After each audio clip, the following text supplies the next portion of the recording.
नहीं जाओ जाओ जाओ यहाँ से जाओ।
அஸ்ஸலாமு அலைக்கும்.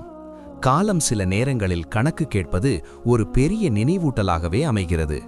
ஆணவத்திற்கும் பிறரை உதாசீனப்படுத்துவதற்கும் இறைவன் அளிக்கும் ஒரு பெரும் சோதனை இது என்பதை உணர்வதற்கு மனிதன் தாமதிக்கும் தருணங்களில்தான் பல நேரங்களில் கண் விழிக்கிறான். இஸ்லாமிய சமூகத்தையும் முஸ்லிம் பெயர்களையும் குறிவைத்து நாடு முழுவதும் வெறுப்பு அரசியல் விளைக்கப்பட்டபோது அது எங்களை பாதிக்காது என்ற மிதப்பில் சுகமாக இருந்தவர்களுக்கு இந்த கடந்த கிறிஸ்துமஸ் காலம் ஒரு தகுந்த பதிலை கொடுத்துள்ளது. மத்திய பிரதேசம் முதல் கேரளா வரை காவி அரசியல் கரங்கள் கிறிஸ்துமஸ் கொண்டாட்டங்களை கூட நெரிக்கும் போது அன்று அமைதி காத்தவர்களும் வேட்டையாடுபவர்களுடன் சேர்ந்து சிரித்தவர்களும் இன்று அதே வேட்டையாடுபவர்களின் இரையாக மாறுவதை நாம் காண்கிறோம். மத்திய பிரதேசத்திலும் டெல்லியிலும் தேவாலயங்களுக்குள் அத்துமீறி நுழைந்து பிரார்த்தனைகளை தடுத்த செய்திகளை கேட்டபோது நம் தாய்மார்களும் தந்தையரும் நெஞ்சில் கை வைத்த தருணங்கள் இருந்தன. ஆனால் அது அத்துடன் முடியவில்லை. டெல்லியிலும் ஒடிசாவிலும் சாலையோரத்தில் சாண்டா கிளாஸ் தொப்பிகள் விற்கும் ஏழைகளை கூட இந்து ராஷ்டிரம் என்ற முழக்கத்துடன் மிரட்டும் நிலைக்கு விஷயங்கள் சென்றுவிட்டன. மத்திய பிரதேசத்தில் உள்ள ஜபல்பூரில் ஒரு பாஜக தலைவர் தேவாலயத்திற்குள் பிரச்சனை செய்தது வெறும் ஒரு தனிப்பட்ட சம்பவம் அல்ல, மாறாக அது ஒரு திட்டமிடப்பட்ட சதியின் பகுதி என்பதை நாம் உணர வேண்டும். அசாமின் மஜூலியில் கிறிஸ்துமஸ் கொண்டாட்டங்கள் இந்து கலாச்சாரத்திற்கு அச்சுறுத்தல் என்று கூறி அதை தடை செய்ய அழைப்பு விடுத்தது அங்குள்ள சிறுபான்மையினரின் நெஞ்சில் தீயாக மாறியது.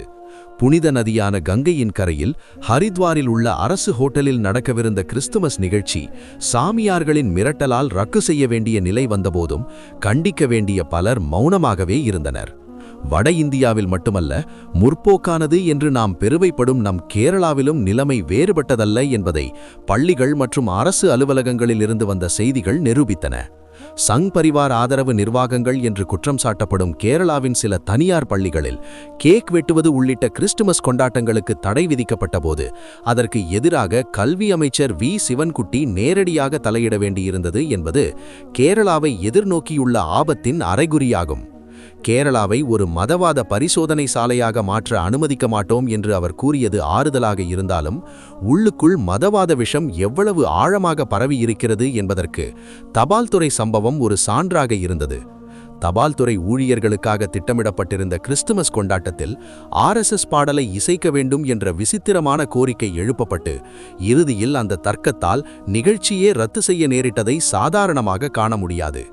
இவற்றையெல்லாம் பார்க்கும்போது நினைவுக்கு வருவது சிறிது காலத்திற்கு முன்பு முஸ்லிம் சிறுபான்மையினரை RSS மற்றும் சங் பரிவார் சக்திகள் வேட்டையாடிய போது, புல்டோசர்கள் கொண்டு வீடுகளை இடித்தபோது, கும்பல் படுகொலைகள் செய்தபோது அதெல்லாம் தங்களை பாதிக்காது என்று கருதி கைகட்டி நின்று ரசித்த பாதிரியார் வர்க்கத்தின் முகங்கள்தான்.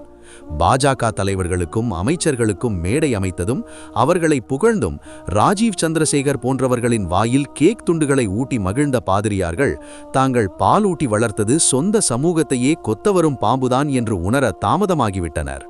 முஸ்லிம்களை அந்நியப்படுத்தும் போது அவர்களுடன் நின்றால் தங்களுக்கு பாதுகாப்பு கிடைக்கும் என்று நினைத்தவர்களுக்கு அல்லாஹ் வழங்கிய மிகப்பெரிய பாடம் இது. மதவாத தீ எரியும் போது அது பக்கத்து வீட்டுக்காரரின் வீட்டை மட்டுமல்ல, சொந்த வீட்டையும் சாம்பலாக்கும் என்பதை இந்த சம்பவங்கள் ஒவ்வொரு கிறிஸ்தவரையும், குறிப்பாக திருச்சபை தலைமையையும் நினைவூட்டுகின்றன. அன்று முஸ்லிம்களுக்காக குரல் கொடுக்க தயங்கிய நாவுகள் இன்று ஒன்று வழிபாட்டு உரிமை மறுக்கப்படும் போதாவது உண்மையை உணர வேண்டும். ஏனெனில் மதச்சார்பின்மை தகர்க்கப்பட்டால் அது அனைத்து சிறுபான்மையினரையும் ஒரே மாதிரியாக பாதிக்கும் என்பதை உணராமல் போனது வரலாற்று ரீதியான முட்டாள்தனமாகும். அல்லாவின் சோதனைகள் வரும்போது அது நல்லதொரு புரிதலுக்கான வழிகாட்டியாக அமையட்டும் என்று நாம் நம்புவோம். எல்லாம் வல்ல இறைவன் உண்மையை புரிந்து கொள்ள, மதவாத விஷவித்துக்களை இனம் கண்டு ஒற்றுமையாக நிற்க, நம் நாட்டின் அமைதியை நிலைநாட்ட நம் அனைவருக்கும் தௌஃபீக், அதாவது நல்லருள் அளிக்கட்டும். அல்லாஹ் நம்முடைய ஈமானை பாதுகாப்பானாக. ஆமீன்.